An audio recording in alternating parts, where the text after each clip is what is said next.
Welcome. So you don't have to start with just me going welcome anymore. You get a 30-second count in now. High tech, Hey, that's fancy. high tech, baby, No, high dude. tech. That's going to be for our new football show at some point. But welcome to 3R Sports. After the hour of horrible podcasting I gave you from 7 to 8, I hope to do better. The mock draft was a mock failure, but I got through it. It was okay. We won't be doing that one again.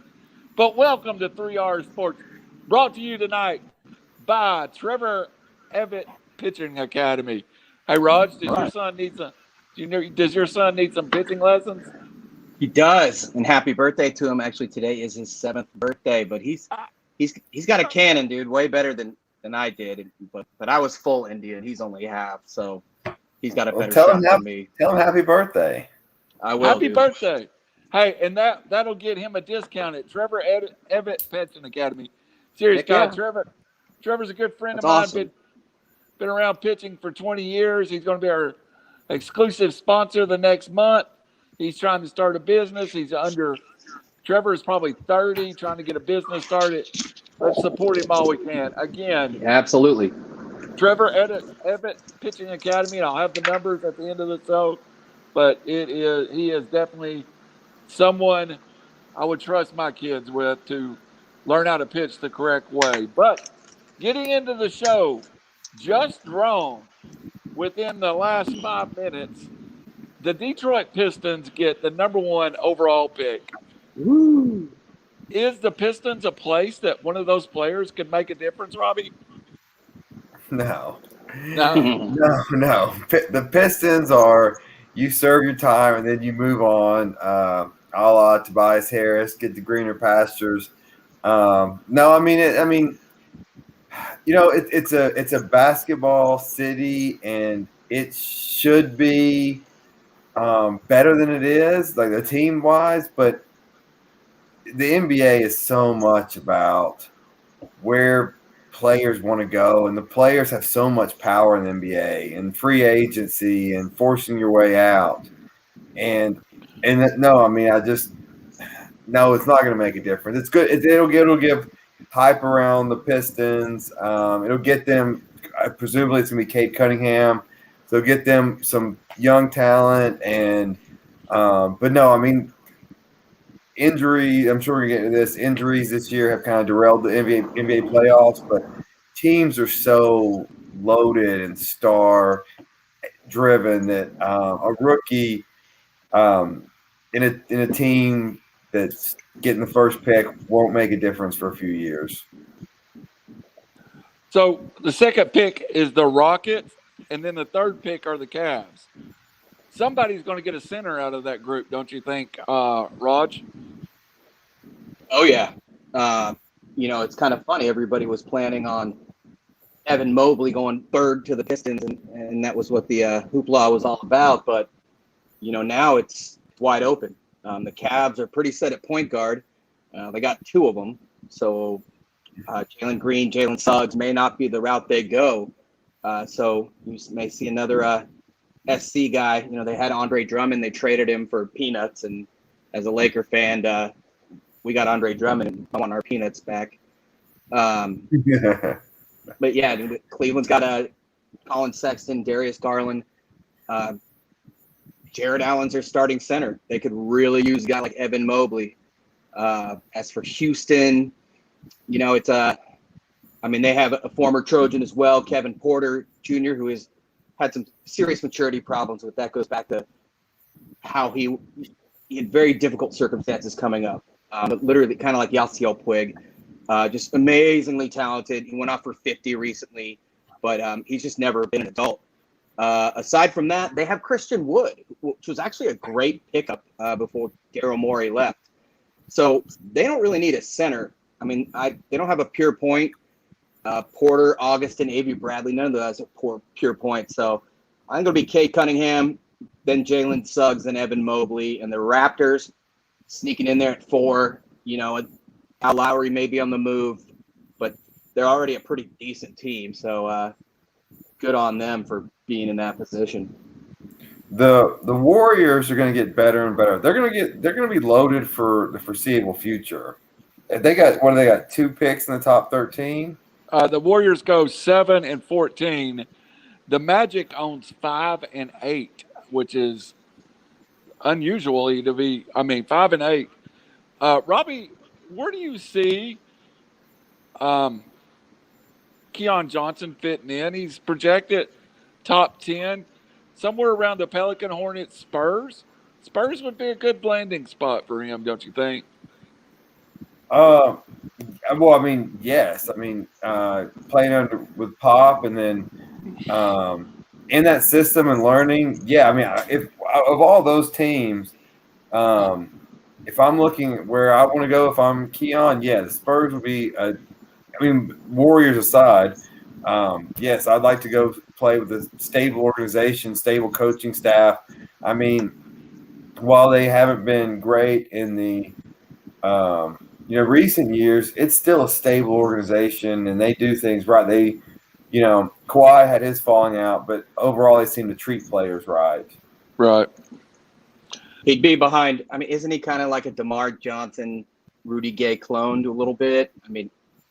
Both those guys are aging, so maybe it would be a good spot. But I agree entirely. The Spurs are the best overall organization in basketball. They're the Patriots, of the NBA.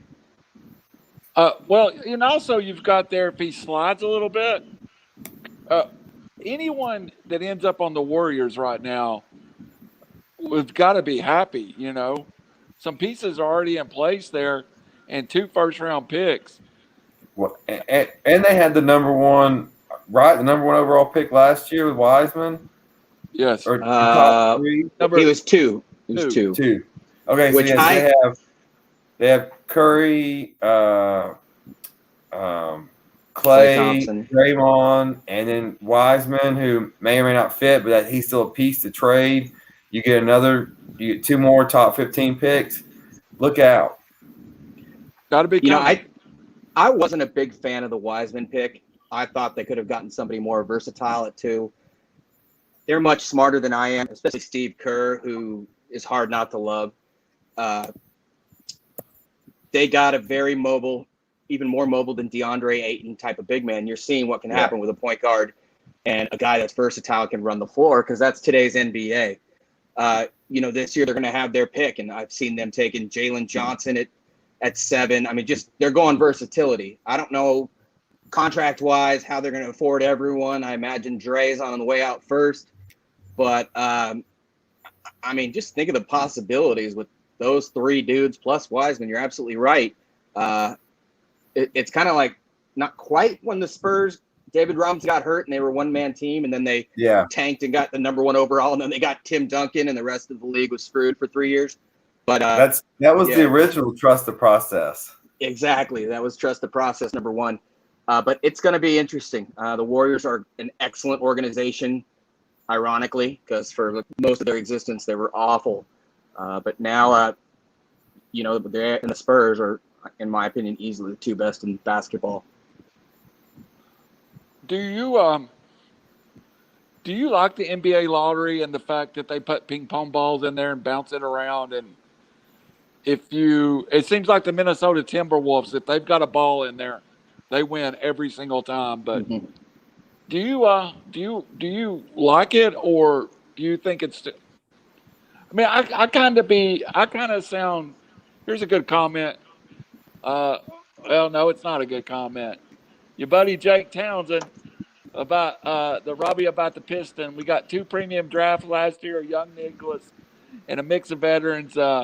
Jack Townsend didn't seem to like your Pistons comment there very much, Robbie.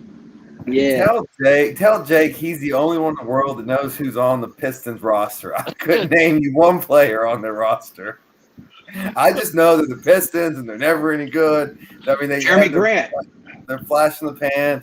And don't give me your 1980s or your one upset against just a hatred internally Lakers team that they shouldn't have beat. But things just hit the fan with Shaq and Kobe. But just stop with your Pistons nonsense. Jeremy Grant can play, but when your best player is Jeremy Grant, you probably have problems. That's a you know. nice addition player, not a frontline player. Exactly. He's the fourth option in Denver. He's like the superstar in Detroit. So one more piece of news: the Vols eliminated from the College World Series. After Coach Tony says he's had no talks with LSU, no talks with anybody else. He expects to get back into Knoxville. Also, I guess the day before, Tennessee gets a commitment out of the number one baseball player in America. The trouble there is he's He'll get projected drafted. to be a top 5 draft pick and slotted for about a $7 million slot. But he said he committed to come to Tennessee. So we'll see. Yeah, me too. I'll give up $7 million to go to Knoxville. I'd give up $7 million to go to Knoxville. That's just me. Right. All right. So any more words on the NBA draft, College World Series? Before we get into this U.S. Open, we're going to be there a while, folks. I'm actually looking up the Pistons roster right now. Maybe I am wrong. We'll see. Let me look it up. Let me see who they have on the team. But go ahead. We'll move on. I'll touch base back. I can name like 5 dudes on that team, but please don't test me. College World Series. I am surprised Tennessee was just the comeback kids. And if any team with their back against the wall could come back, it was them. I think we kept waiting for it to happen. And got out to a 2-0 lead today. And Texas was a better team. Virginia, I feel like just run into a hot pitcher. Well, Texas, and that's all it is. like NC State, almost every team is better than them on paper, but they have beaten the 3 aces from 3 of the best teams in the country, and they're on fire, just like college basketball. Kids are fearless, and when they have momentum, there's nothing stopping them. And they are extremely hot. Both the Vanderbilt aces got tagged up a little bit. I mean, relative to their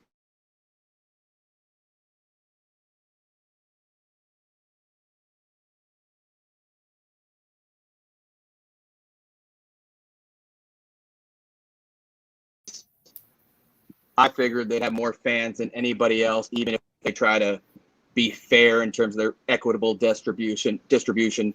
Knoxville travels like very few others, especially when they haven't had much to travel for. So great crowd.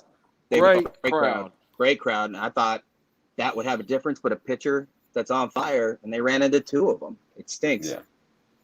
So my takeaway from the Pistons roster is they have Saban Lee from Vanderbilt, and his age on here is 21. I'm not sure how he can still be 21 when he was at Vanderbilt for 8 years.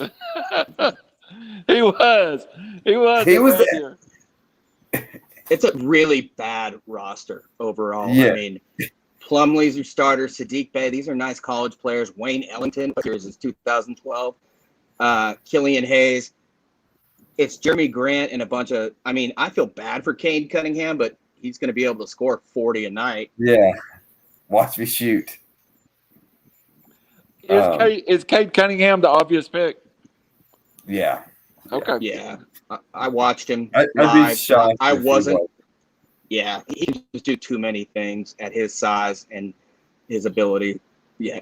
I didn't think so at first. I'm an Evan Mobley guy, obviously, but even my own bias stepped aside for watching that kid play. All right.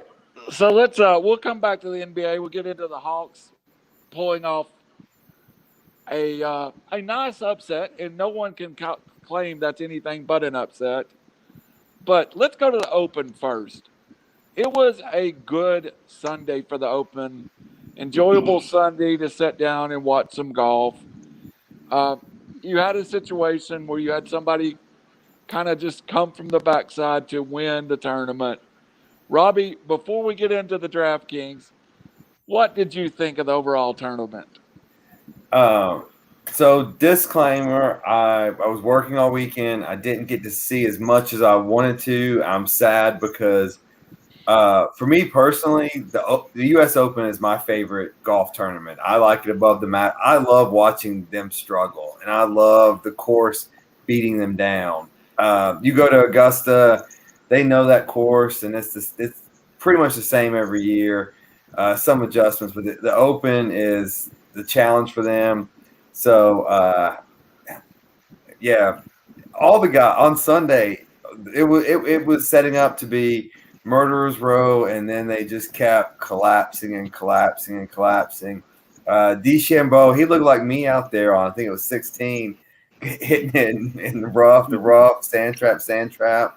And Rory screwing it up. I mean, it was every bit of drama you had or you wanted. Rom came in, and what a putt that he hit to win. And Brendan Chain, you bite your tongue. But it was awesome. I really enjoyed it. I think it's something about it being on Father's Day too. Like it's just my favorite tournament. I really enjoyed it. Rom deserved it. Feel bad for Louis. He was in there the whole time, and then the Mackenzie Hughes guy, like, whew, that's tough. I mean, that's your first time in that spotlight, so it shines bright. And then Phil is just entertaining. It doesn't matter if he's in it for the lead or if he's shooting 11 over. He's just entertaining. He's entertainment. Raj, do you like the rough being? I mean, that's not rough. That's like my backyard, which ain't been mowed since April, is in better shape than the rough at the U.S. Open. So, do you like? I mean, I love it because if you can play out of that rough, you can play anywhere. I mean, it was the final round drew 5.7 million viewers, which is the most watched golf event on NBC in 3 years. It's also that course. You know, I think that course is a bit magical. I went, even though I'm a big SC guy, my undergrad was at UCSD. The back nine at Torrey, we used to be able to play the Twilight, and I can't golf now. Back then, no chance. But a good friend of mine from high school who no name dropping, but funny dude. He finished 9th at Tiger Woods our junior year, but didn't do so hot senior year. And now I think he's like a tour pro at some crappy country club. Sorry, Greg. But anyways, because he played on the golf team, we got to go there whenever we wanted to, which was pretty sweet. I've never frozen my butt off more than the back nine at Torrey Pines, aside from maybe being a San Francisco Giants game in the summer. You just never know what the weather. And I think Torrey, because of that, the unpredictability, it's beautiful. It's La Jolla. It helps to draw, more people. And I think it makes people feel a little bit more humanized or, normal in that, you're not seeing 28 under at that course. That's for sure. You're seeing 4, 5, 6. It's just a lot of drama built in. It's kind of like playing like a rock and jock in the old basketball, and like a 25-point hoop comes from out of nowhere. That's Torrey. And it's just a gorgeous course in the middle of the continental U.S. Well, in the continental U.S. And I was surprised. I mean, it was, correct me if I'm wrong, but it says on NBC, but Tiger did win within the last 3 years, but that must not have been on NBC. No, he won. That was back in 2008, I think. The Father's Day, but like, didn't he win something recently? Or has it been that long? Oh, I mean, there was the one where he tore his ACL. That's the last. Torrey Pines, the last time he won a major, I think, until the Masters recently. I think. Yeah.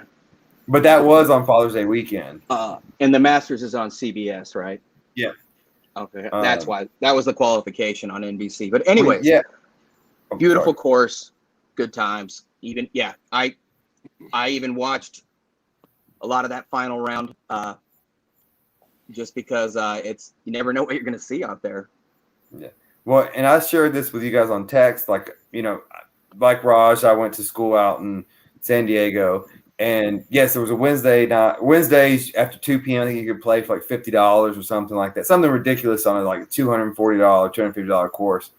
But we were playing with a scratch golfer, and he plays there every week. And he said, when the Open, like they were getting ready for the Open, and he was like, if you don't hit the fairway, a normal, even a scratch golfer, like it is strictly pitching wedge out of the rough. Like they're hitting 4 irons like that. It's insane to be able to hit that and control it the way they're doing it, like on a U.S. Open course like that. And the greens, you touch it and it flies. But yes, a beautiful course. if anyone ever is out in San Diego, it's worth the money. Go play it. I actually got to ride all 18 holes a couple of weeks after.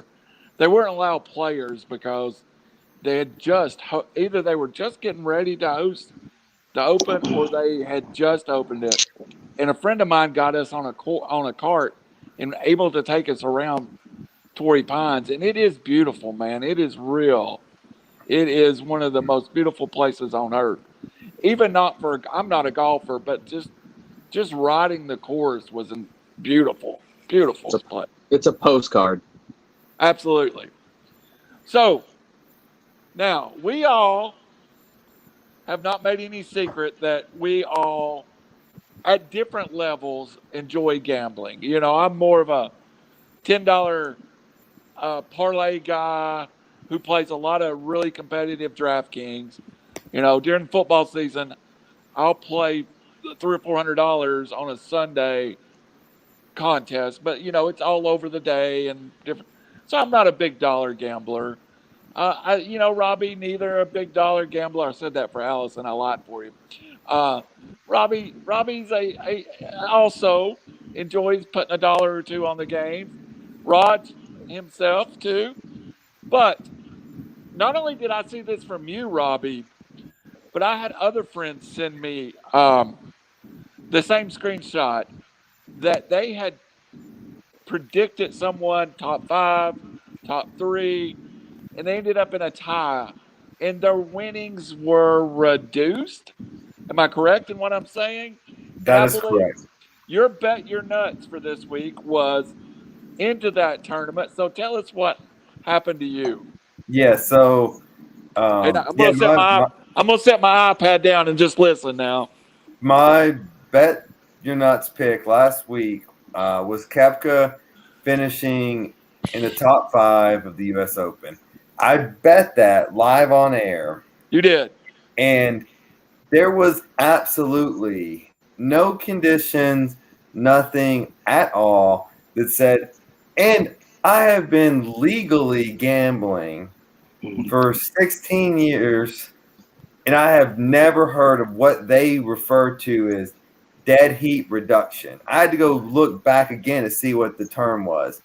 So because multiple people tied in the top 5, it doesn't make my top 5 bet legitimate. It is not only and I'm not a complainer. Not only did I complain to DraftKings, and they told me, yes, legitimate. I have sold all of my DraftKings stock because this is incompetent management.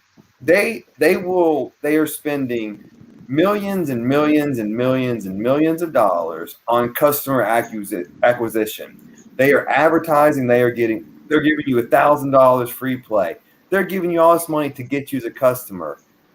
But if they don't treat their customers well once they have them, it's all a waste of money. And so for them, it was, I think I would have won $430 and I ended up winning $285 or something like that. But to lose a customer who bets aggressively over years, and then we're looking into the next 30 years at least, that's just bad business. And I couldn't even call somebody. It had to be via chat, and this is protocol. DraftKings 1 star. They should. I mean, it's just ridiculous to change. It's the same as changing the rules of the game once you've lost. Like, no, there's no disclaimer. There's nothing. It's just so stupid and a horrible run company. And yes, I do not bet with them. I guess I'm taking my business to bet MGM or Tennessee 24/7 if they've got. I think their license suspended at some point. Allegedly, I don't know. That's just reckless speculation. Don't listen to that. But yeah, no, I'm done with drafting. I won't play daily fantasy. I won't gamble with them. I don't recommend that. They can. I'm throwing my mask away they gave me, and my T-shirt and my hat, all of it. I'm done with them. So let me reset this just a little bit, and I want to make sure that we got the facts right. And I want to add to this a little bit, Robbie. While I joked about your gambling and stuff, you are a pretty substantial basketball player. Those numbers would be in front of somebody discussing Yeah. your account, and you're a casual player on other sports. College basketball is kind of your thing that I know of, so they could see how much money you had spent on your account. And did that not influence them at all? Well, what I suspect you're going to have is somebody reviewing the accounts in your little chat box. Well, it's why I went from gambling regularly to obsessively to withdrawing all my money and never putting it back. It's going to eventually red flag it, and someone's going to call me from account services. They're going to say, "Well, what went wrong?" And I'm going to say, "What went wrong is you guys, and sorry you're not getting my money back. You could give me $10,000 free play right now, and I'm not coming back. It doesn't matter." Like it's so short-sighted and such a bad business decision and business model and customer service model that I agree. Dave Portnoy, he was saying, he's been saying all along that Barstool and Penn Gaming is in such better position because they're not having to spend these millions of dollars advertising that Draftkings and FanDuel are doing. And if they treat their customers like this, then yeah, I agree with him. So I will be taking my business elsewhere. I want to bring up a couple of points about DraftKings. I won a $1.2 million contest a couple of years ago. Wait, what? I won a $1.2 million single game contest. And you took home $37. I took home about $2,200 because there was 5,000 people tied with the exact same lineup. I won a $250,000 contest last year. I think I took home $800. Last year I lost money overall, especially those Sunday night games where you play $20 to pay a $1 or a contest. That's 2 times I've won that contest, and both times I didn't come away with anywhere near the money. And I understand ties, and it was the Seattle 2 years ago. It was the Seattle. I remember I texted it in a group text, and everybody was excited. But to me, I was a little heartbroken because I won a contest. I expected to win $250,000. I end up with $2,200, which is great. But does those contests really lean to a winner, or is it you're just playing and a few people pay off? Well, this isn't my expertise, but it sounds like a lot of misleading advertising to me. Right. And then also, and I was just thinking back, if you're in Vegas, if you place that bet, the top 5 for Koepka, they're giving you a barcode. Right. There is no way you're scanning that back in. They're saying, "Oh, hey, sorry, dead heat reduction." I still have to look. I've been complaining about this for 2 days now. I still have to look at what they even called it. Yes, I mean, this needs to be looked into. And this was a problem with the $750,000 licensing fee in Tennessee. The big dogs are coming in, and I may look into it. I'll let Ross talk. Raj, let me ask you about my situation. Is a single game contest almost impossible to have a unique lineup in? Pretty much. I mean, I think the Sharks are out there. Perhaps I'm cynical. I know basketball pretty well. I feel like I can tell who's going to get a double-double, which is always kind of my go-to in terms of racking up points. I remember just analyzing something for 4 hours, and I knew I was going to win something.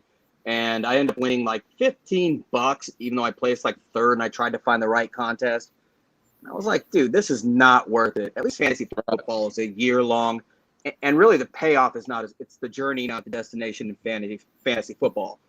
I read something about the dead heat rule where somebody had taken, it was an article, the dude had taken the Mets in the first 5 innings to win. Well, the score, but he had to pick the score. Well, it was actually 1-1 at the end of 5, and he thought it was a push. No, because he didn't have the total score. Even though it was 1-1, he got 75% of his money back. So they kept 25% based upon the rationale of it being the dead heat rule. Now, how that was applied, I'd have to Google. It wouldn't make any sense. It doesn't matter. The house always wins. They don't have the back that Vegas does, but they can withstand some of this to make it more fair because, they lost me. It just wasn't worth it.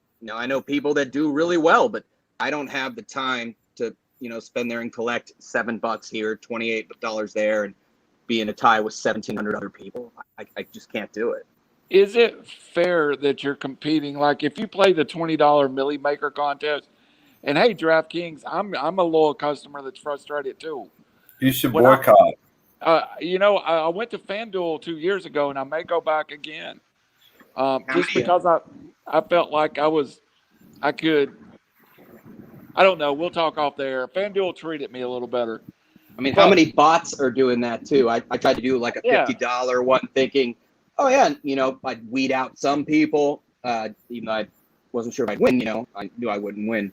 But how do you not know that some casino or some shark somewhere, just having multiple entries and taking my money? Might as well hand it over. Well, yeah, and you get to a point like where, as the consumer, do we know? Like they're saying, so many people bet on these golfers to finish in the top 5.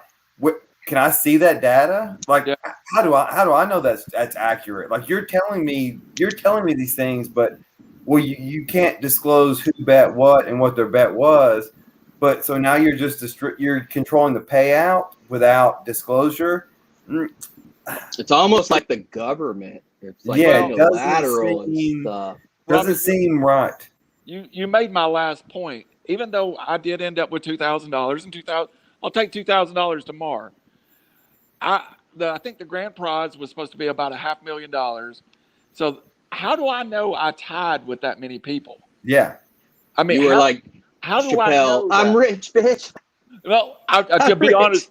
I'll be honest with you. Somebody called and woke me up and told me I had tied and won $2,000 because I went to bed.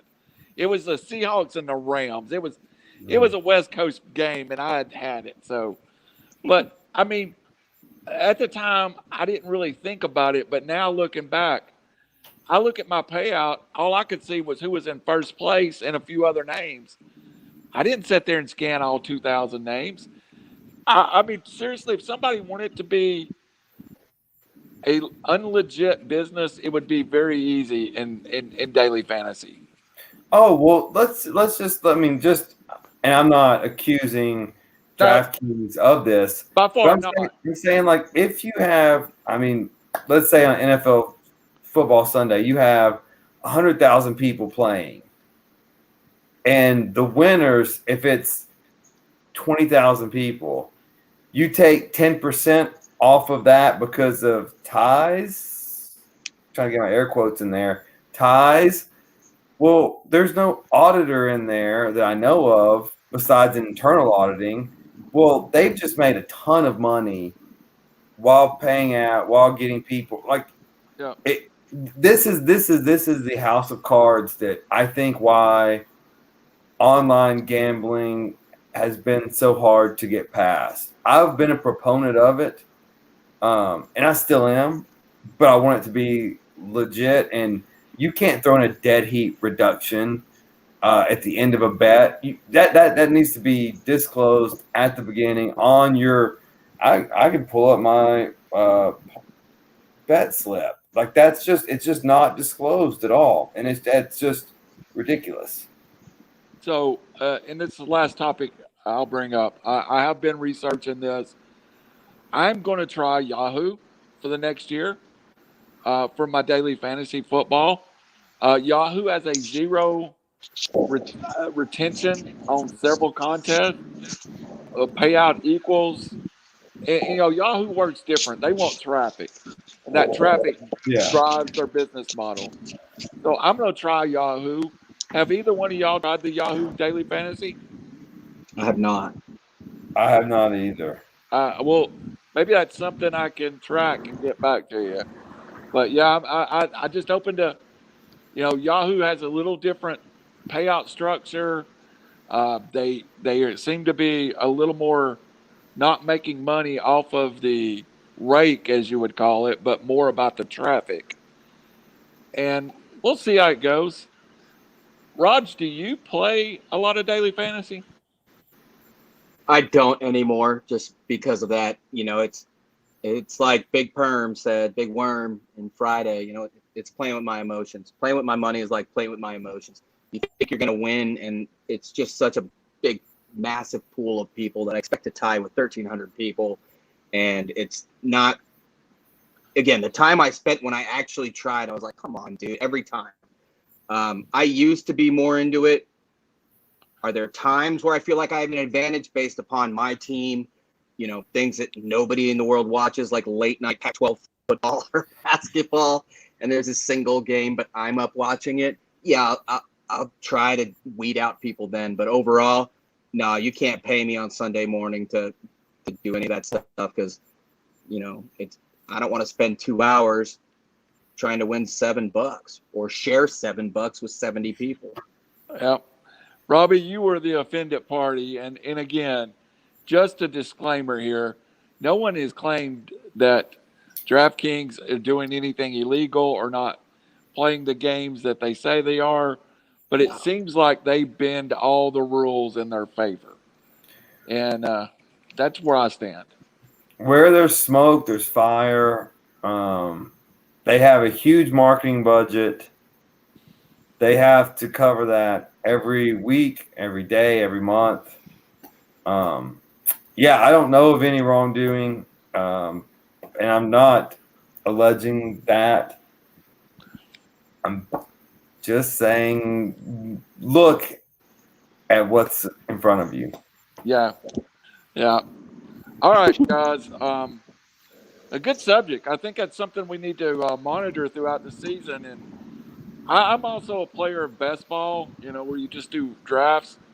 We'll see how it goes. But we're going to talk about the NBA for just a minute. For me, the Hawks were in the finals in 2015 on a blip year. Joe Johnson and that team just kind of got it done. Nobody expect them there. But the Hawks really has not captured anybody's attention since probably the early 90s. And it's not been the most popular franchise. Even in its own city, it's almost an afterthought. But the Hawks pulled over probably the biggest win in the last 25 years of this Atlanta franchise. And they get by the Sixers. And Robbie's made the point several times. It's an injury-riddled playoff. And maybe if it wasn't that, the Hawks wouldn't be standing. But the Hawks are in the Eastern Conference Finals against the Bucks. Heavy underdogs, but they're there. Robbie, are you shocked by Atlanta being there as I am? No, I'm not. I have been, and on our fantasy text thread, I've been Pro high on Hawk. the Hawks. If I wouldn't have went to Game 3, they probably would have won in 5 or 6. But I kissed the death of them, and they lost by 20 in that game. But Nice move, buddy. no, I'm impressed with the Hawks. They've got shooters, and Embiid was hurt. Yes, and then good Lord, Ben Simmons, man, you've got to be able to shoot a free throw. Did Ben Simmons? You can't. You're the number one pick, and you can't be on the court when it counts. That's a whole. I don't think you trade him, but I think it's a rework of you got to get better. I think the Hawks were hot, and the Sixers just didn't run into ammo. And a little side note. This is the NBA's problem. They don't market all of the teams. I got it pulled up. In the Final Four, if you will, you have LA, the second biggest market. You have Atlanta, the 8th biggest market, TV market, and you have Phoenix, the 11th. You have three teams in the 11th biggest TV markets, and I'm sure they're panicking at TNT and ESPN, who's going to watch these games? They've got to get off of this LeBron, KD only marketing. They've got to market the whole league better. The NFL would not have this problem at all. They'd be like, whoever it is, we're good with it. The NBA, even though it's a league of stars, struggles with marketing a star outside of a certain market. Is Mhm. that a fair statement?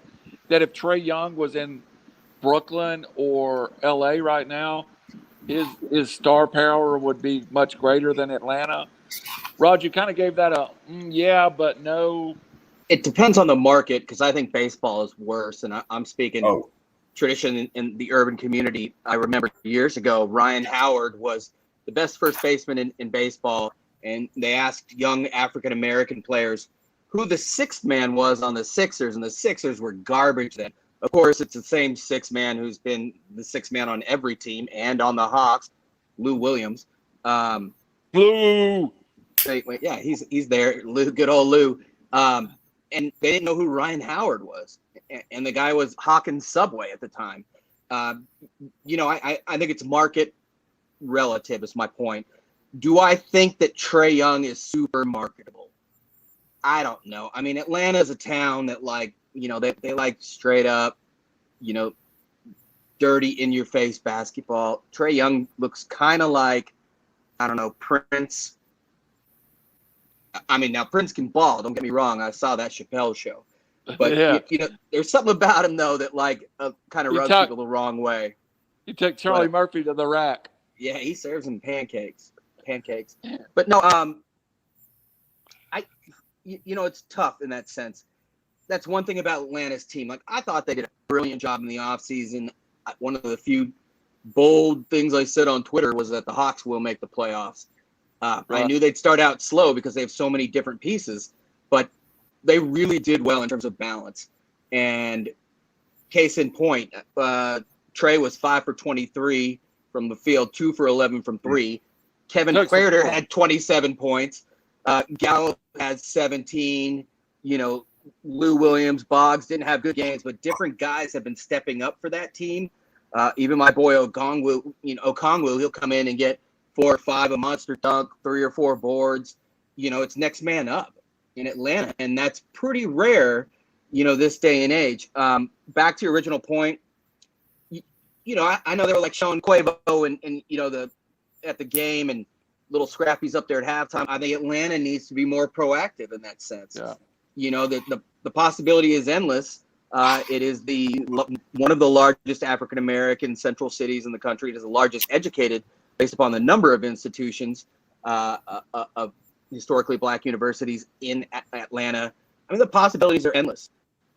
Maybe they were just being too wussy CNN style. But yeah, that being said, I hate to sound as if I don't want to sound discriminative or whatnot, but Trae Young is kind of tough to market if you ask me. But I can't really back that up in a way that's politically correct. I follow you. I will say. So, going to a game recently, State Farm Arena. It's super easy to get to, and the MARTA goes right into it. And it's not. They've redone it. It's really nice. There's no reason why Atlanta shouldn't be better, and this should be the path Atlanta's on. But yeah, I mean, I agree with you. I don't think Trae Young necessarily fits Nike's promoter right now, of no fault of his own, but they just want someone that's more. He is kind of yippy and yippy though. Yeah, I mean, Trae's activist, and he's annoying, but I mean, he's not. I'm sorry, not active. He's more annoying, but Nike is right now wanting more activist people and more people that are pushing the boundaries instead of just playing basketball. The era of black people or Republicans buy sneakers too is over. Well, I am. I follow into a political spectrum that's somewhere not left nor right, but maybe that's the reason I do like Trae Young is I do feel like he's more about basketball. The Hawks, and I attend a lot of Falcons football games, and Atlanta has a wonderful MARTA City system that gets you under Mercedes-Benz Dome. It gets you under State Farm Arena, and you can start from an hour out from the stadium and ride underneath the stadium, and just wonderful transportation. I love the city of Atlanta. I just don't think the sports teams have ever caught on outside of Metro Atlanta, and that makes it hard to market it too.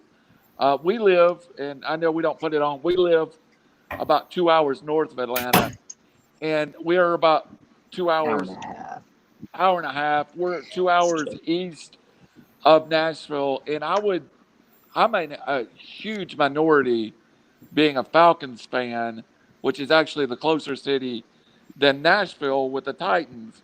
That's because you were around before Right. moved them from Houston to right. Nashville. But it does seem Atlanta struggles marketing their franchise. But here's the $1 million question. The Hawks are successful, and I've said since day one, Atlanta is the home place of hip-hop in the South. It is a real African-American community, real progressive community too. Could the Atlanta now, with some success, finally draw free agents to play on the Hawks?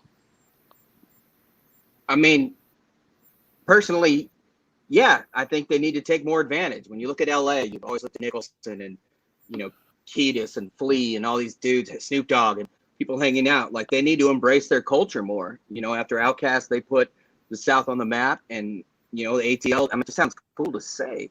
And even AT Aliens was a sweet album too. One thing about Atlanta though is it's a transient city. From about 6 states around, people come from all over. It's actually my second favorite place to watch a game in person, mainly because, obviously I'm a big market Laker fan, but like when Kobe would come to Atlanta, it was sold out. And it wasn't all Laker jerseys or Hawks jerseys. It was basketball fans. And where ordinarily, somebody hits 4 threes in a row, the crowd's going nuts. Not in Atlanta, man. When Kobe, crossed somebody up and then turned and hit a 19-foot fade, crowd goes bonkers because there's an appreciation for the game, that people knowing that stuff ain't easy. And, it's not Steph Curry hitting 45, foot threes like in Golden State. Sorry, in San Francisco now. I don't know why I sounded like that.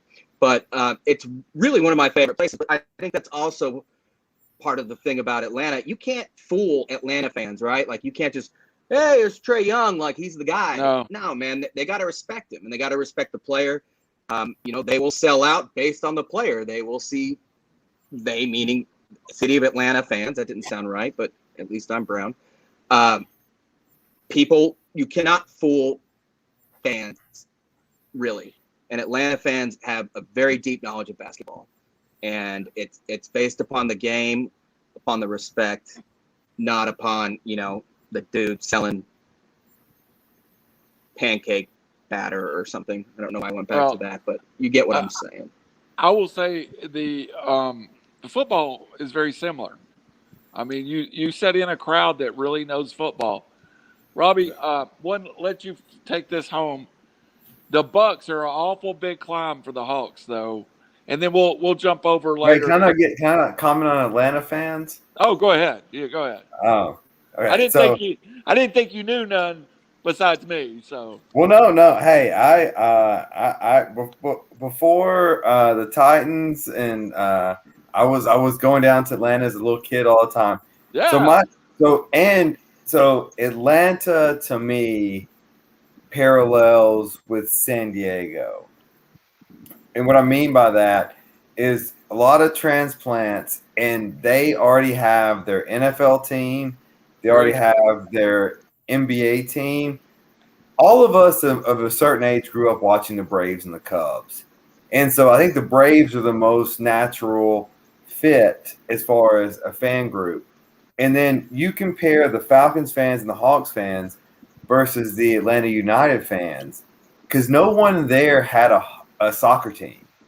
And the Atlanta United games are packed, they're rowdy, because that's organic. And so I've been to the Atlanta United fan games. They're awesome. I mean, all of them all sporting events are awesome. But like, I think it's where you come from and where you go. and like the United fans are organic, and like usually same thing with Nashville.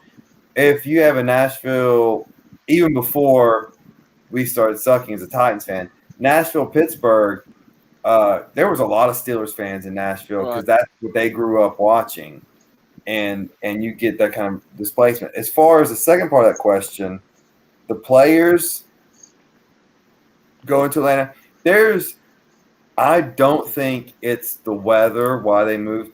A lot of the players moved to LA. I think it's the opportunity off the field. Atlanta had that and could still have it. Unfortunately, and not getting too political, the political climate is taking that away from them. The movie opportunities, the writing opportunities, the investment opportunities in the entertainment industry. Because athletes are entertainers, and that's why they gravitate to LA and New York. Atlanta was a place like that, and I'm afraid that it's not going to be like that in the future. A lot of movies filmed in Atlanta at one point. I think did Tyler Perry pull out his production company from Atlanta? He did. Yeah, I thought so. He did. So, and also a comment to this: the Atlanta is the one city the NHL refuses to go back to. Yeah. After 2 failed franchises, that just doesn't work in Atlanta. Whereas in Nashville, it is a rabid fan base because they're winning.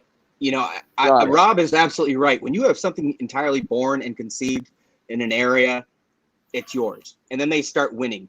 Why are the Atlanta Hawks named the Atlanta Hawks? They started out in Buffalo. Then they went to Chicago or Moline. They were the Blackhawks, like the hockey team.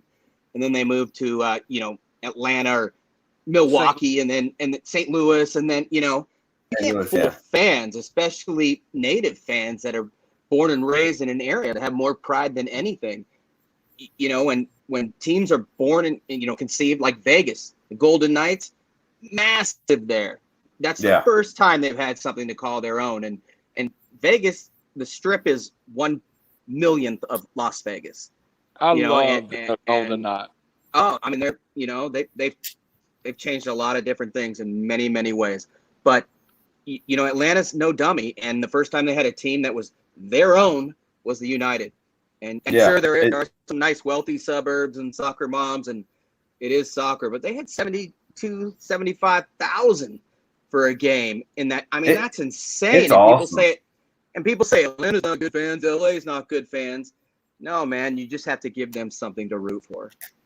Well, the Falcons were born of Atlanta, but no franchise is more cursed.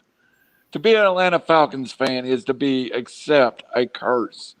It doesn't go back to the Super Bowl. It goes, there is no more bigger pain. Not even being a Tennessee fan can equal being an Atlanta Falcons fan. So wow, that's a bold statement. It's tough, man. It's tough. I mean, the most popular player in franchise history was jailed for dogfighting, and it starts there. In the first Super Bowl they make it, the most popular player. You think Vic's more popular than Dion? Yeah. I was gonna say, what about Dion? He is. Bob, he is. Vic is there. Vic is the dude in Atlanta. To this day, Matt Ryan does not stand a chance in Atlanta. Ever. If Matt Ryan kicked a dog, everybody would be off. People still Dion was my childhood going down to Atlanta Falcons games. There were him and the black helmet just shutting down everybody. Hey, I'm a little older. My guy was Steve Barkowski.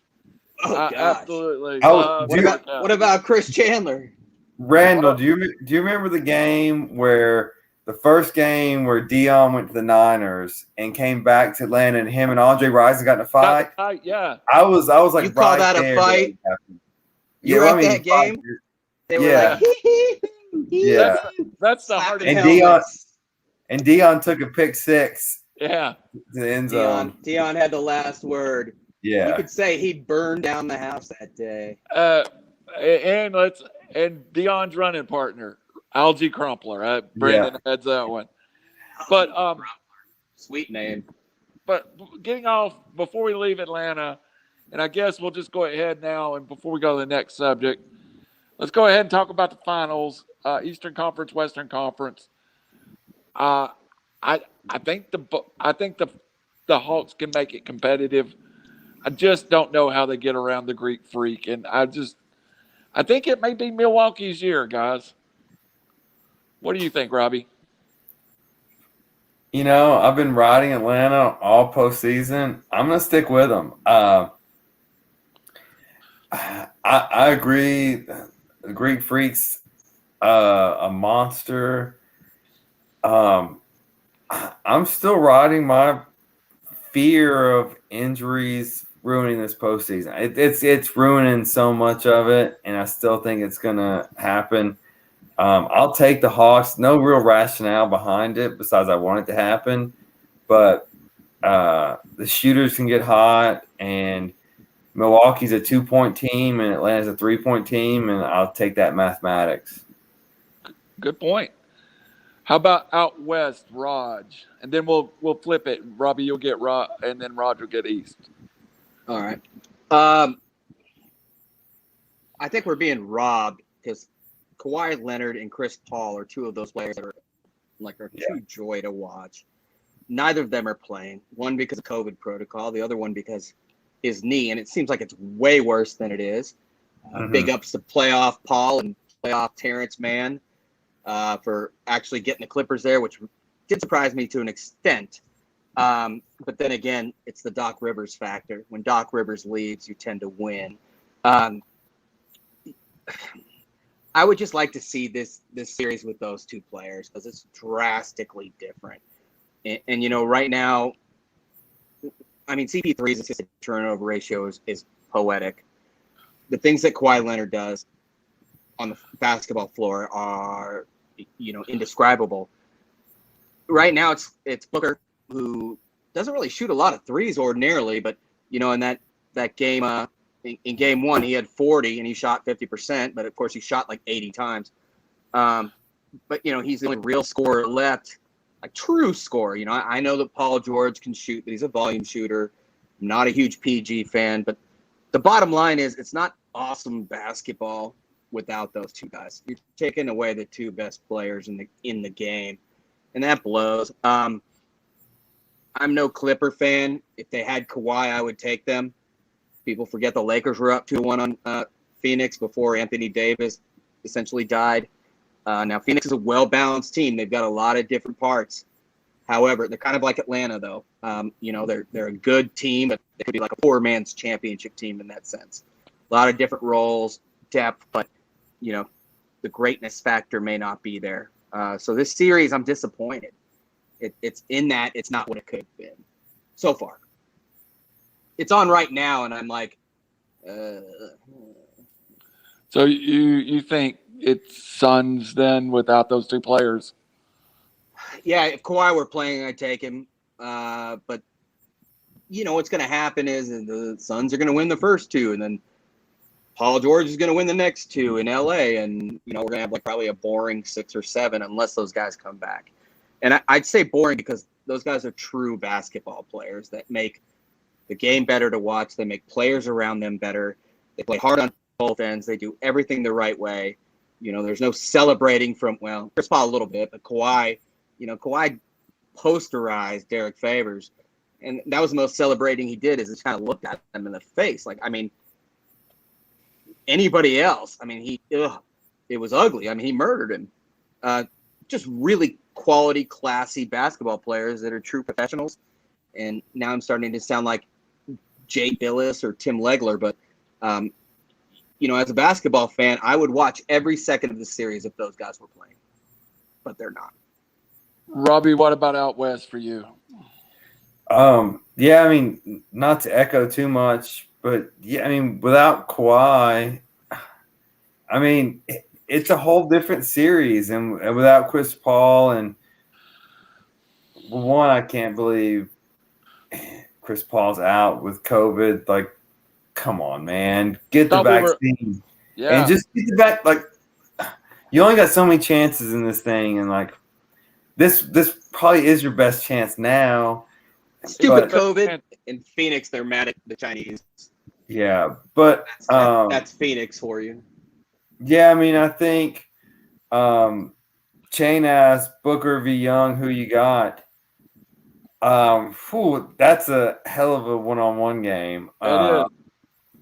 I think Booker's a little bigger, a little tougher, I'd say. So I'd go Booker right now. I think Young's a better further range shooter, but I'd probably go Booker. And I'd like to see that matchup. I'm no Clippers fan either. I'd like to see somewhat of the unicornness of it, but I don't really I don't want the Clippers to win also. So I'm all over I want the Hawks to win now at this point. For the West Coast, if Kawhi comes back, and I'm with Raj though. I think the injury is way worse. I think it's probably a torn ACL. I doubt he's coming back. They're hiding way too much, and so I don't think Paul George is enough to carry them over Phoenix. I think Phoenix wins.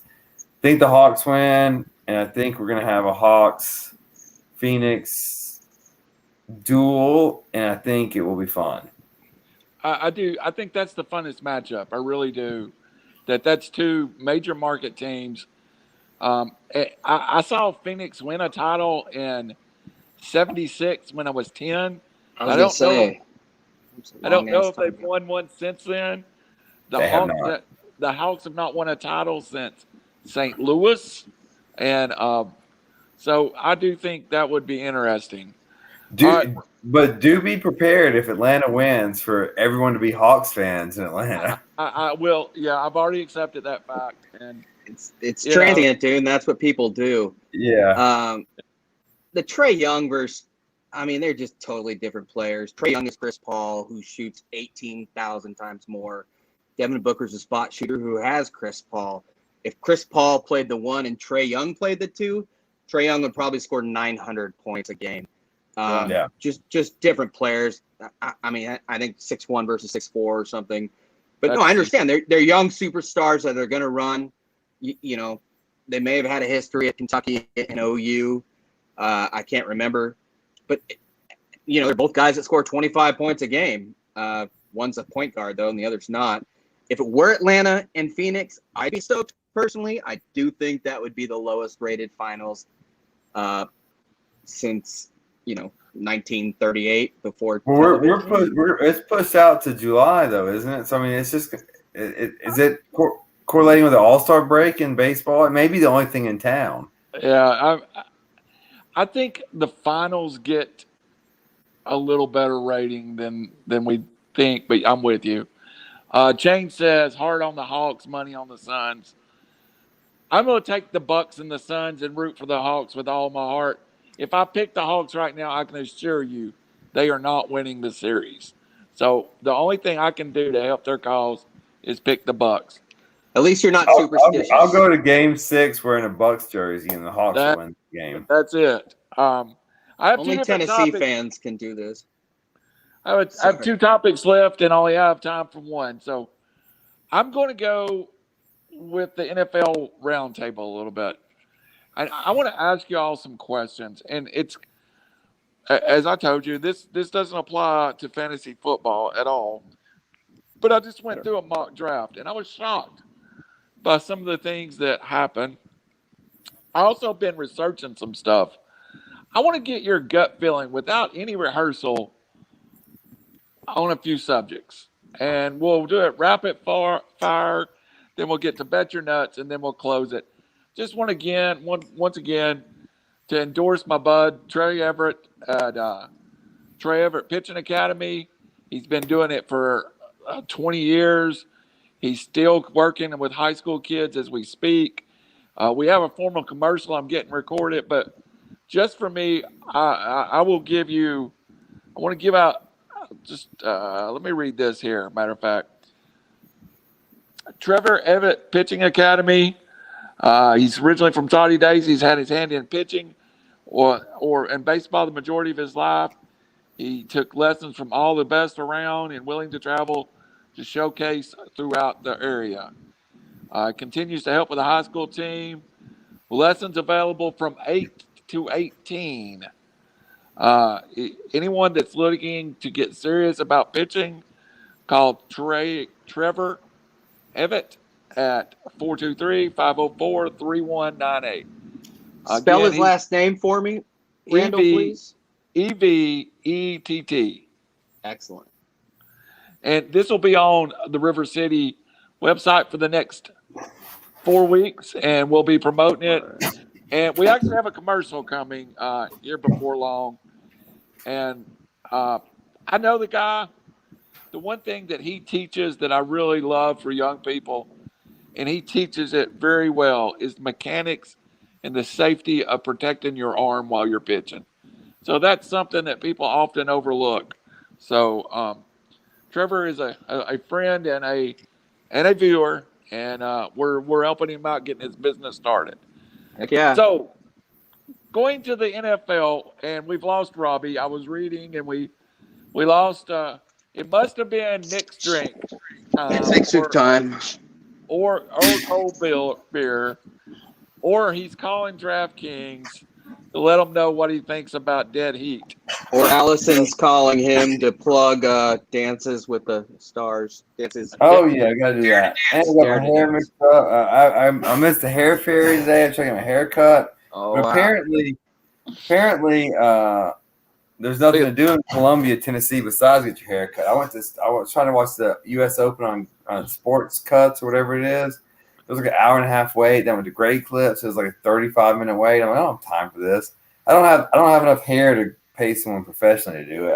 I need a $10 haircut. I need a Flowbee. That's what I've decided to get. All right, guys.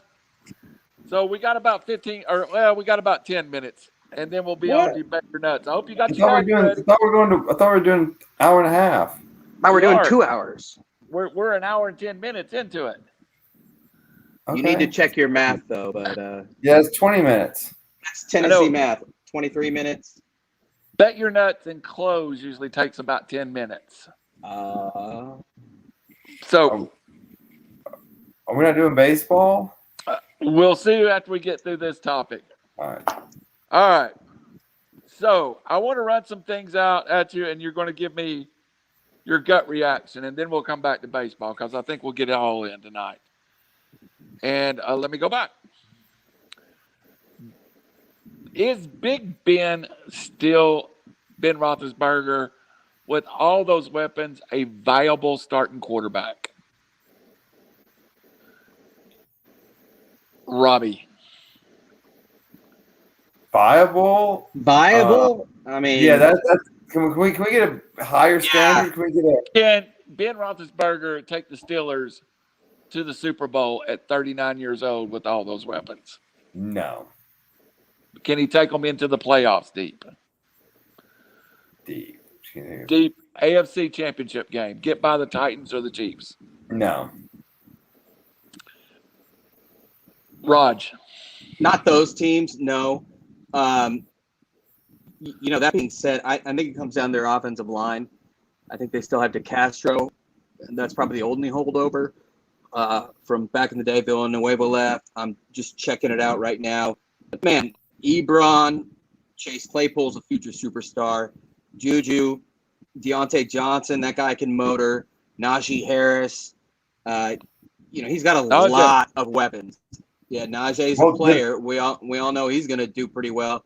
Defense is still pretty loaded. They lost Dupree, but, Devin Bush, Joe Hayden, TJ Watt, Cameron Hayward. I mean, Stephon Tuitt, Tyson Alalawu, I can never pronounce his name. It's just a really tough division, but why? Yeah, the division's so hard. But, I mean, you got the Baltimore's going to probably win the division. You got Cleveland as a possible wild card, and Cincinnati with Joe Burrow coming up. Like, it's not an old man's division; it's a young man's division. All three teams could make the playoffs. I think all three could easily make the playoffs. Pittsburgh's loaded, dude. Their defense and things. I still think they have another year or two. But yeah, and they've done a good job of surrounding him with young talent as he just gets older and older. And they got Dwayne Haskins Jr., who knows, and Josh Hobbs. I think he's on that team. So who knows, man? And Thaddeus Moss. Randy Moss's son. Yeah. That's right. But I was preparing for self-plug, the 3R'S football kickoff show, which will be coming. I think we're gonna lock in a date, but it's gonna be open to the public, we hope. It is going to happen. Whether it's open to the public, still up to debate a little bit. But I did it twice. One time I came out with the Steelers 9-7. The next time I came out with them 11-6. Excuse me, 11-6 and 7-9. Is it that big of a swing that this team could miss the playoffs or be a semifinal contender? That's the NFL, man. You're so close from being what would be 6-10, 10-6 to now being the 17-game mathematical scale. Like there's penalty calls, there's holdings, there's not holdings, there's a fumble. I mean, the reason why the Patriots were so great for so long is they never turned the ball over, and that was always in their favor in the category. Like it wasn't. Brady became great later in life, but early on it was just they just never made mistakes. Hey, we already condemned Ben Roethlisberger, but if he goes down and Mason Rudolph steps in, then yeah, that's a 7 or 6 win team. Without it, they play a lot of the AFC West, which aside from Kansas City should not be very hard. They get 2 against Cincinnati. Chargers are going to be solid. Chargers are solid, but never been a good road team. I'm looking at their schedule at Minnesota against Titans. It's not the easiest schedule in the world, but the bottom line is, that's right, because they play in front of 18,000 at home. But the bottom line is, if Ben stays healthy, I think they could easily make the playoffs. If he doesn't, then I think they're in trouble. You take the East, it's just Buffalo. Take the South, it's Tennessee and Indy. And the West is KC and maybe San Diego. Whoa! We were 8-8 last year. Because the NFL is keeping the 7-team playoff, right? Right. For each division or for each conference. Yep. Before we go to the next subject, a shout out to Anna Lee Cunningham for her Father's Day gift. And if I want to go psychedelic on 3R'S Sports, I can now. I know y'all love that. First for our mushroom users. All right, guys. All right, a couple more topics, and then we'll go to baseball. Does Mike Davis have a chance for the first time in his NFL career to be a lead back and break 1,000 yards in Atlanta? Robbie. Break 1,000? 1,000. 17 games. Yeah, I think if he doesn't, then you guys are in the early draft picks again. With those weapons, even absent Julio, thanks for that anyways. With Ridley, with Pitts, he has to, right? I mean, can Atlanta even compete for playoffs at 1,000 yards from him? No. Last year with Gurley, with about 800 yards, they were nowhere near. Yeah. Raj, Mike Davis, is he a legitimate starter? Yeah. I mean, correct me if I'm wrong, but doesn't Carolina have a better run blocking offensive line? Actually, I know they do than Atlanta. Atlanta's offensive line got better during the draft, and I think they'll be a little bit. And you have Arthur Smith coming down from Tennessee. Yes, absolutely. That's worth the disco lot. I mean, his backup is Cordero Patterson, who's primarily a kick returner. Yes. But no, I mean, he can be. He's a career 3.7 yards per carry. I mean, that'll get you a first down after 3 yards. He had 3.9 last year. I thought he had like 1,200 yards because he looked dominant in their wins in Carolina. He had, 642 and 6 TDs. I think, he's still a young player. Yeah, I did as well, and I just looked him up. He's still young. He's 28. He's a bruiser. Injuries have been an issue, but is that offensive line the best run-blocking offensive line ever? No. So I'd be very surprised if he got 1,000 yards, and mainly because of opportunity. I mean, they have too many guys that they're going to try to get the ball to. All right. Here's one on the tee for you, Robbie. I saw from Pro Football Focus last week, the Titans have the best receiving weapons in the NFL. Yes or no?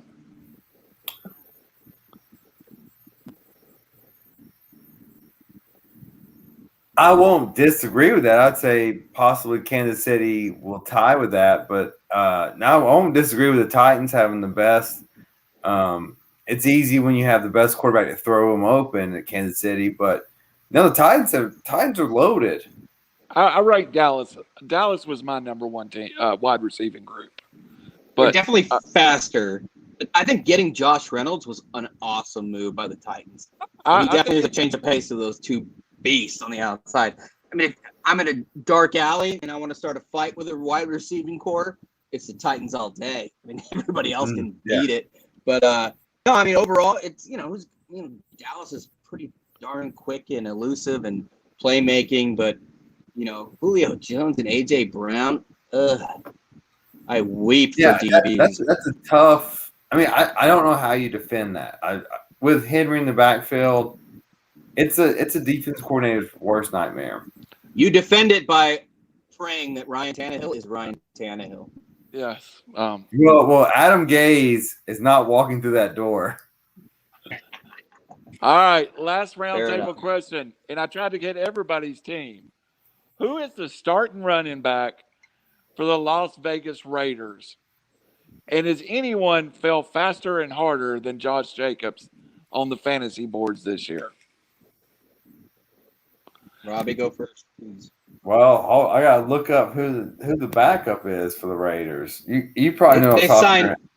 They signed Kenyon Drake from Arizona. Kenyon Drake. A lot of fans were like, "Why would they pay Kenyon Drake money when they have Josh Jacobs?" And a significant contract. Well, I think 2 years, right? Well, so the answer to the question then is if you paid Kenyon Drake significant money to be your second running back, you don't have any running backs. Fair enough. They're different running backs. Kenyon Drake's only 27. I think they gave him a 2-year contract. Was I surprised by it? Yes, especially when they let their best run blockers go. But Kenyon Drake's 6'1", 211. Josh Jacobs 5'10", 220.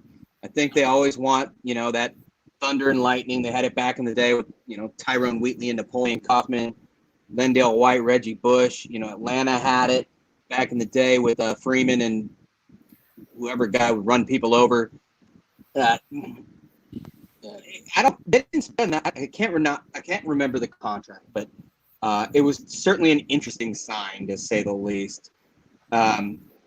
That being said, I think people are foolish to let Josh Jacobs drop because Josh Jacobs is the better running back. He's the first and second down running back, and he's definitely the tougher running back. So the contract is $14.5 million, $11 million guaranteed over 2 years. Yeah, 2 years. The Raiders give everybody $11 million guaranteed. They give Robbie $11 million just for walking in the building. I need to get to Vegas. The problem the Raiders have is the problem the Titans had for so many years is they've got a lot of young talent, but the team above them has even better young talent. And we were behind Peyton Manning for 12 years and behind Andrew Luck for another 8 years after that. That's I feel like that's what the Raiders are right now. I look at these. There's one person over the age of 31 or over the age of 30. There's one 31-year-old, but the Chiefs are just that more impressive and in the same division. It's so tough to beat them. And they patterned themselves after that team. And people forget, they've been 8-8. They've been respectable and in position to make the playoffs. They've just choked down this stretch, which a lot of reasons why. But yeah, it's if you're going to pattern yourself after a team, maybe don't make it after the team that's in your same division that's about the same age as you overall. I mean, you're not going to suddenly become better than them. And that's, you guys talk about the curse of Tennessee or Atlanta.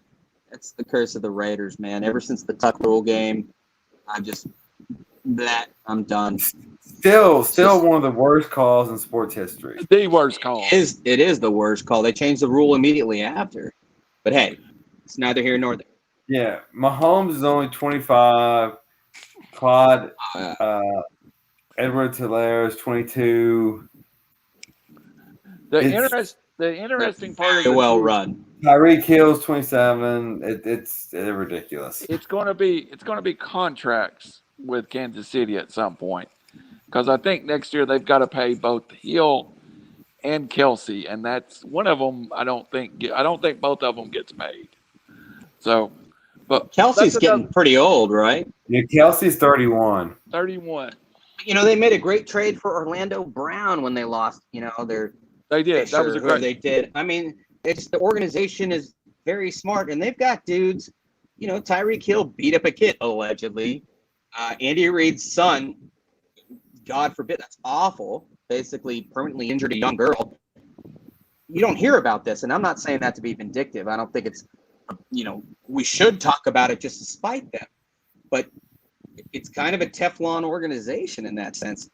And again, not using that as an example, but it seems like they don't do any wrong. And again, not using the horridly tragic example of Anthony Reid's son drinking, he denies it, and running into a car that was on the side of the road and permanently injuring a young 4 or 5-year-old girl, which is just the worst thing ever. You barely hear about it. And again, I don't want to hear about it to spite them, but whatever they're doing well. I don't know. Well, when you have Mahomes tied into a 10-year contract at 25, I know it's $500 million, but that's a bargain from the next collective bargaining agreements that's coming forward. They stole him. That's a Nick Saban type bargain. Yeah. All right, guys. We touched on the NFL. We can't get out of here in the middle of baseball season without doing a little MLB. So this week we kind of put a question out there. What has surprised you, made you happy, got your interest? What is the one story in MLB this year that is of interest to you? And we kind of, each one of us went our own way and was going to meet back with these stories. And y'all know where I'm going, so I'll go ahead and go first since you both know where I'm going. My story of the year is Shohei Ohtani. I was not a believer. When they signed him, I didn't believe someone could be an effective pitcher and outfielder / DH in the major leagues. This past week, he hit 6 home runs, goes 6 innings, gets the win, leads the majors in home runs right now, is a .700 victory percentage from the mound. And I think the clearest MVP has been in the last decade. I really have been impressed with Shohei. And I guess I've become a little bit of a Raj. I'm staying up at night to watch the Angels play, who is a god-awful team, just so I could watch Shohei. Hey, they're 500, but can an MVP be on a 500 team? Or if there is one, it would be him being a freak of nature. But it is. Then again, Trout has been out for a month, and they're still 500. They're still 500, but they had to get hot to get there. And pitching has always been the issue there, though. Shohei has pitched much better than I thought. He's just not been very durable. That being said, he's been murdering the baseball, and I never expected that. That 470-foot home run he hit last week. Oh, my gosh. That thing freaking – he just murdered the ball. Whoa. And then he pitched like, what, a one-hitter or one-run game, and that stuff was Babe Ruth style. But it was only 1 week. He usually can't stay healthy, but that being said, he's a cheat code as of right now. Yes, he is. He is. Robbie, what was your one story? So I'm going to do one negative and one positive. All right. I like it. The positive that for MLB is that new teams are starting to be competitive. And like you have San Diego that's starting to win. You have other teams are starting to make some noise, and I don't think it's the Yankees Red Sox rivalry. I think there's more to it now. White Sox, Blue Jays. White Sox, yes. Tampa's always in it. So there's smaller markets that are in it. The really sad part to me about baseball is I lived in Southern California for 5 years, and Pujols was there. Otani's there now. Not that I'm there currently. Mike Trout's there. Is there any team that's less marketed than the Angels? Like, and it's, I get they're in the Dodgers shadow, and the Padres there, but ESPN, like, the partnerships don't do anything to market those stars.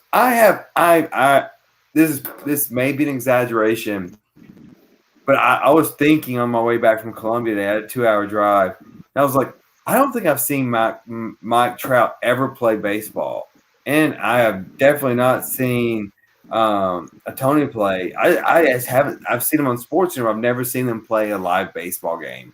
And that's a shame. It is. It's really with the Tony. It's Disney.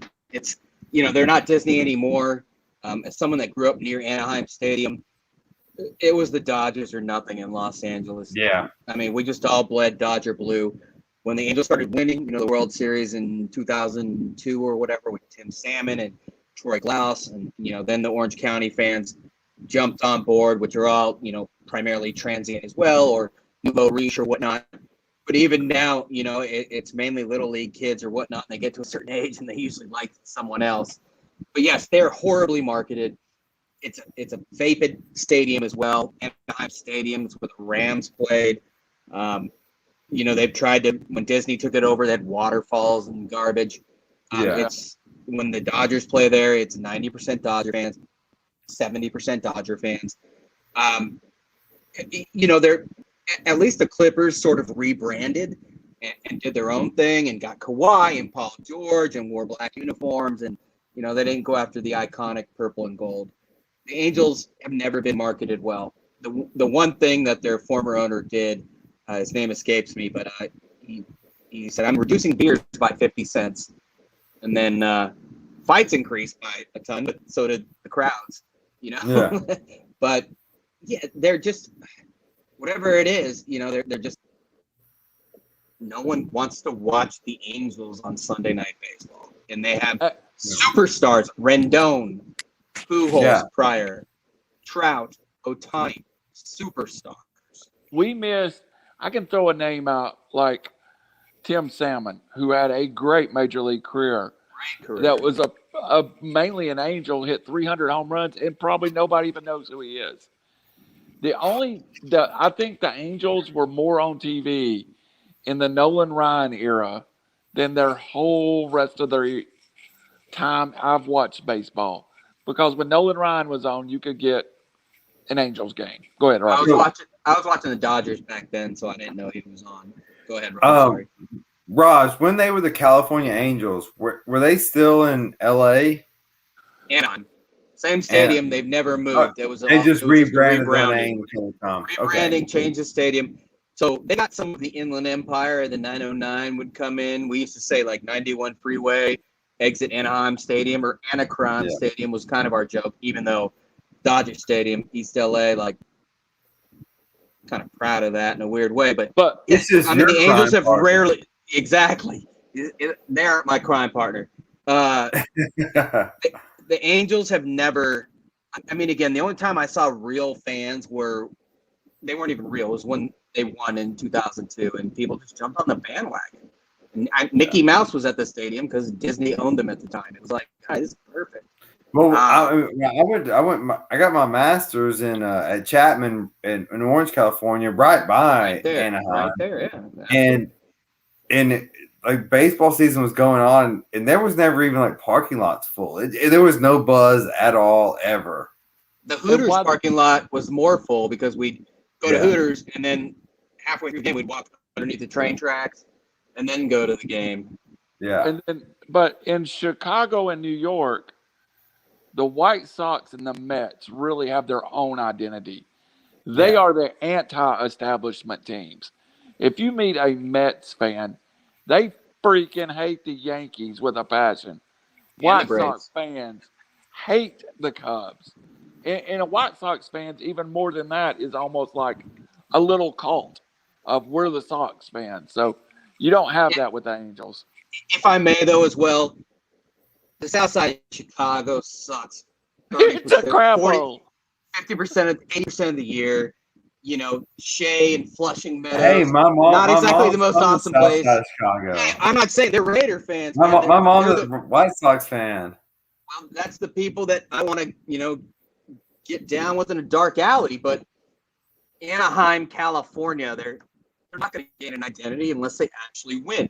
The people that like the White Sox, that like the Mets, they're some of the most loyal, prideful fans there are, and I respect that tremendously. But Orange County, as somebody's even from there, yeah. I'm just saying, don't group the Angels with those two organizations. Yeah.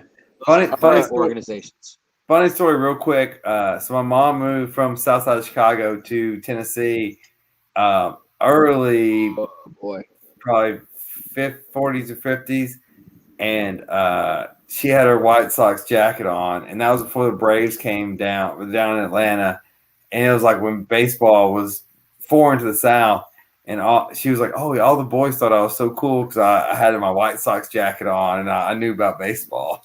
All the boys. All right, hey, they did rip off the Raiders though, real quick. They went to the white, silver, and black, and red and white didn't work. Didn't work for them. But you got to drop it at some point, man. Just joking. That's all I got. What do you got, Raj? Well, I was saying it's all I got when it comes to that. Are we? I'll tell you one thing that I'm pretty proud of. This is our final shot. Or bet my nuts. What are we doing? No, you're the one thing you love and hate about baseball this year, or love, or. Oh, I mean, I love it all. It's obvious. The one thing that surprises me more than anything is the jerk face, loathe them San Francisco Giants. I was going to ask you guys who has the best record in baseball. It's the San Francisco Giants. The Dodgers are second, but and it's with cast-offs. Alex Wood, throwaway, even though he helped us win the World Series, he was on 3 different teams last year. Anthony DeStefani had almost an 8 ERA in Cincinnati. Johnny Cueto is still Johnny Cueto, but he may be 84. Kevin Gausman, former Brave, who suddenly is Greg Maddux. And then a lineup full of Buster Posey, who's 94, Longoria, who's 93, and then, Solano, Belt, Crawford. These guys that are good players, but they're not like, Hall of Famers, All-Stars or anything, but somehow they're beating the crud out of most teams now. They haven't had the most challenging schedule, but I won't tip my hat to them because I loathe the Giants more than anything, but I am shocked that they have the best record in baseball right now.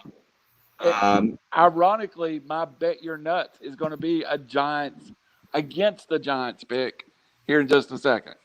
Well, that's good. I'm always for that one. So, I think you're right. San Francisco it's almost like the cast off in sports. And all of a sudden, you get Kevin Gausman throwing like he's a Cy Young contender. You get Johnny Cueto 10 years younger. I mean, it's unreal. I would never have believed that the Giants would be even in contention now. DeSclafani or whatever is 7-2 with a 3 ERA. Again, I don't think he had a 3 ERA in 1 inning maybe last year, and then after that it ballooned to 27. Whatever they're doing, the park may help. They're good defensively. They're well managed. It doesn't make sense. Regardless, it's still June, so nothing to worry about. All right, guys. Robbie, you got anything to add to the bet your nuts conversation? I mean, the Giants conversation? No, I'm good. We can pass along to the Bet Your Nuts. Hey, I love it. We got somebody on spamming us about how we're having a frivolous conversation. Pills and Isbo, whatever your name is, your life is so frivolous that you've got to come over here and spam us. So, Whoa. Spam is get a good, life. bro. No, Get a man. life. Hey, we're big enough to get spammed. I like it. All dude. right. That's I'm the with proudest homeboy. thing- He's proudest absolutely thing right. I've ever had. Whatever Here. dude's name is, I'm with you, bro. Big Here you time go. with you. Here you go. Here, let's see if I can pull it up. It's amazing to see three imbeciles having a frivolous Pills and conversation. Ibiza. Oh, hell yeah, dude. Oh no, Bills I and don't think Ibiza. that, I don't think that's Ibiza. spam. I think that's accurate. Yeah, I think it's wonderful. But again, Absolutely right. his life Now is so pathetic. He's got to come here and say that. So Well, they don't Oh, do a no, lot of no. pills in Ibiza. I'll- It's more so like just powder and hey, other things. So. let me tell you one thing I learned. Don't we enjoy all these insults? Tell us how bad we are. Fuck yeah, dude. Hey, Honestly, hey. I'm stoked. Hey, Get I'll that say guy a this. free T-shirt if we have him. I'll say this: if you can sit here for an hour and 36 minutes and then say how bad we are, then I like it. Hell, I do too. Yeah.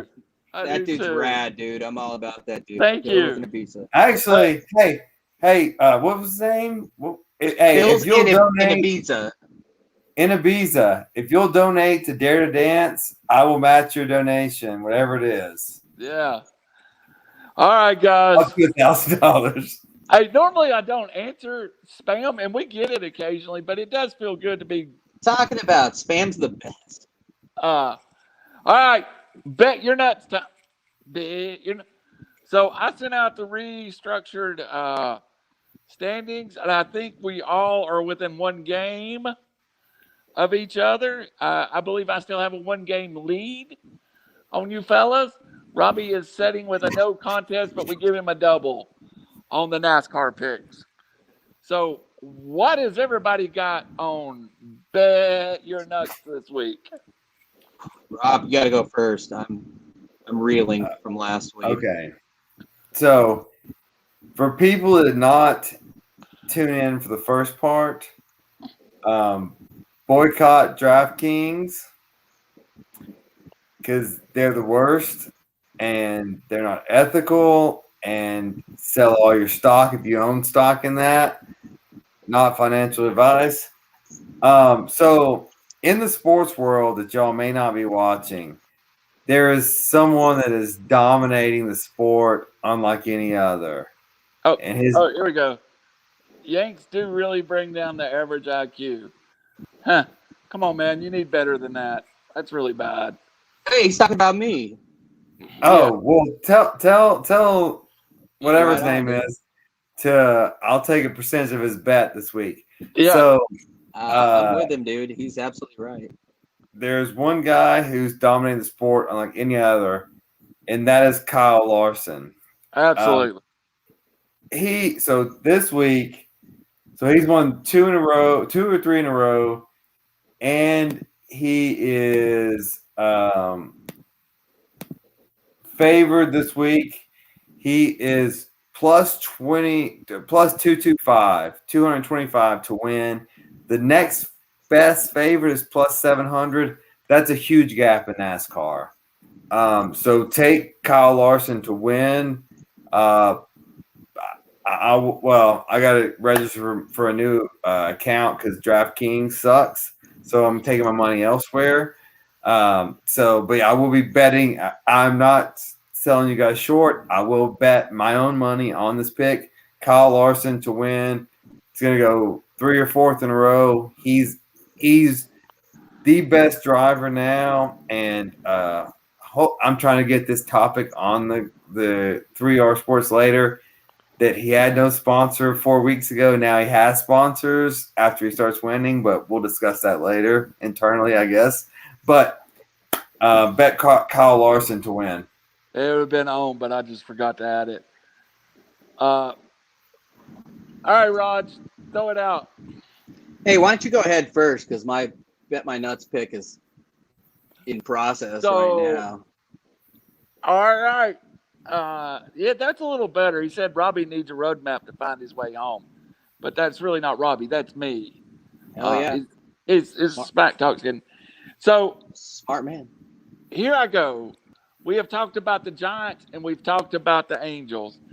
My nuts pick is I'm taking the Angels as a underdog to the Giants. I'm getting Shohei on the bump, and I am getting a 113, I believe it is, return. Let me make sure. So I'm getting a Gossman versus Shohei matchup. I'm getting the Angels as a plus 103, and that's tomorrow night, the 23rd, and I'm gonna take the Angels straight up to win the game, money line. Rod, drama are yours. You know, I believe, especially when it comes to college, you know, if anyone's seen the great Hot Tub Time Machine, they talk about how, like, the nerdy Clark Duke kid is like, this was where you had the best days of your lives, and we were young, we had momentum, is what Don Cusack said, and that's very true in life, anywhere. When it comes to momentum right now, the only college kids that are playing the hottest teams are Mississippi State and NC State. Absolutely. I believe those two teams will be in the final. That's my bet. You're nuts. I don't know who's going to win. NC State right now is just unconscious. Mississippi State just now withstood bases loaded, one out against the Cavs in the ninth, which, you know, they were out hit and probably outplayed, but they found a way to win. And that's what kids do. You know, when they're hot, they're hot. So I'm going Mississippi State, NC State. In the 3-game series at the end to meet for the title, right? Correct. All right. Well, you know, when I really stink on the other show, I'm a lot better here. I had an absolutely horrible 7 o'clock show, so I think I had a good 9 o'clock show. You're welcome. It's like I'm in 3 different bands, and if I keep playing in one of them, I get better. So, you know, I'm going to call this a night and say I gave you a D- show at 7 o'clock and an A+ show at 9 o'clock. So, a good night for Randall. Thanks, Robbie. Eddie Vedder. Eddie Vedder. I'm not Eddie Vedder. Robbie, what's your last words of the night? Tell Draftkings.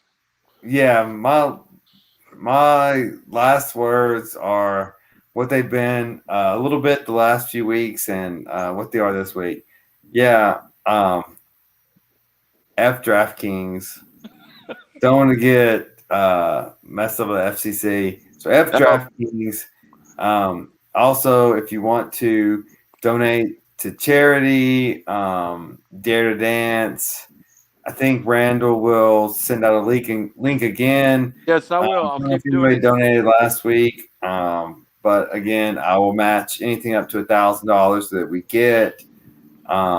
It's a good cause, Kidney Foundation, and it gives utility.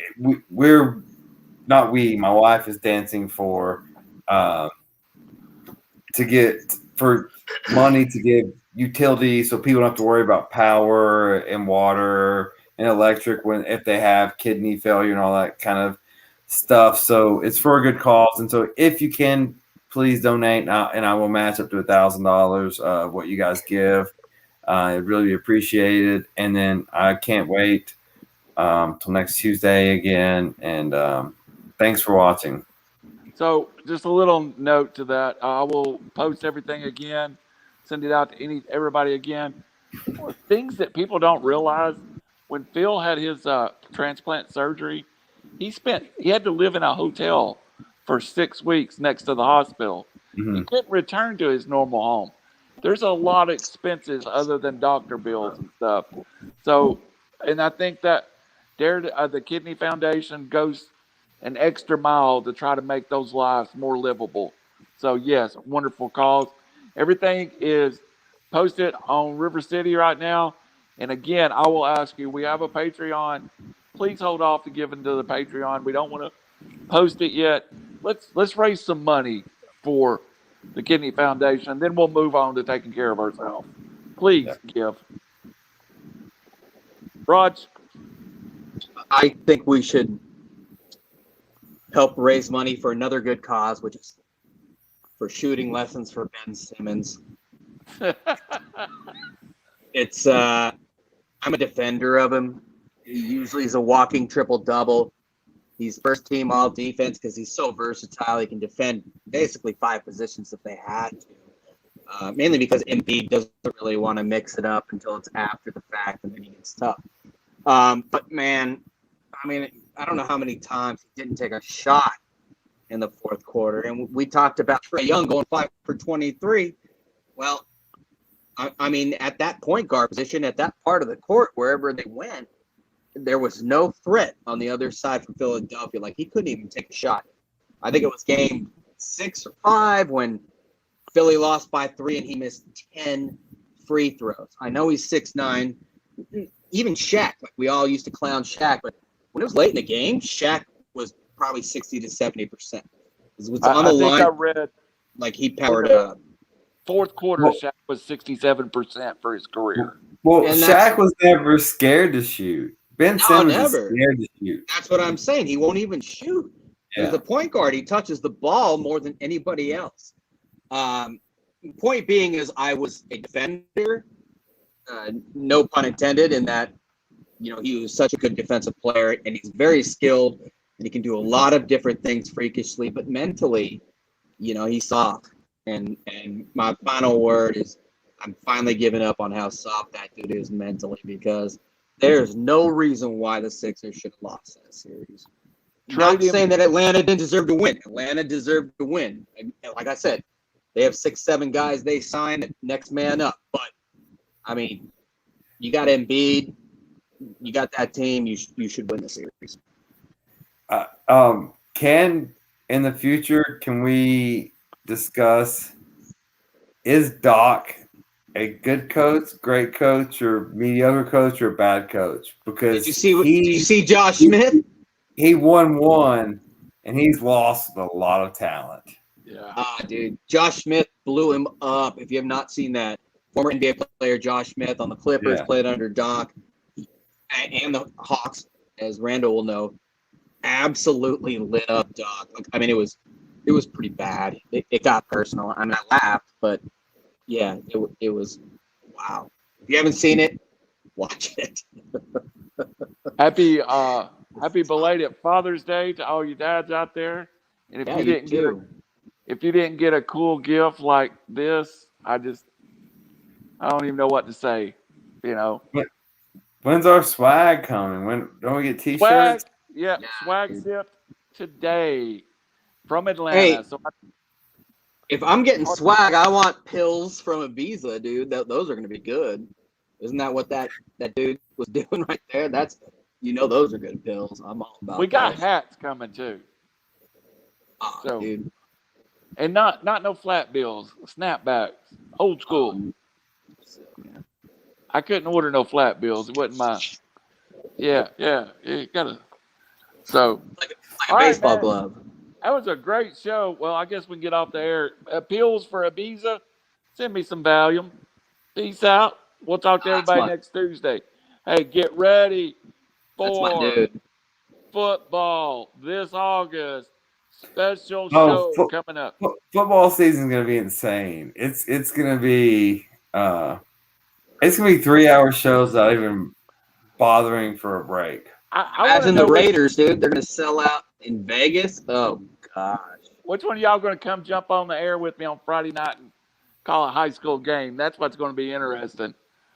All right, I've done a little play-by-play. I would like to. I have to review my contract. Squatchy County? Is that what it is? Hey, listen, there is nobody do play-by-play in that booth other than me. You don't even get that, Gary. So that was rhetorical? I'll talk to y'all later. Peace out, everybody from 3R'S Sports. Hey, peace out, the Pill.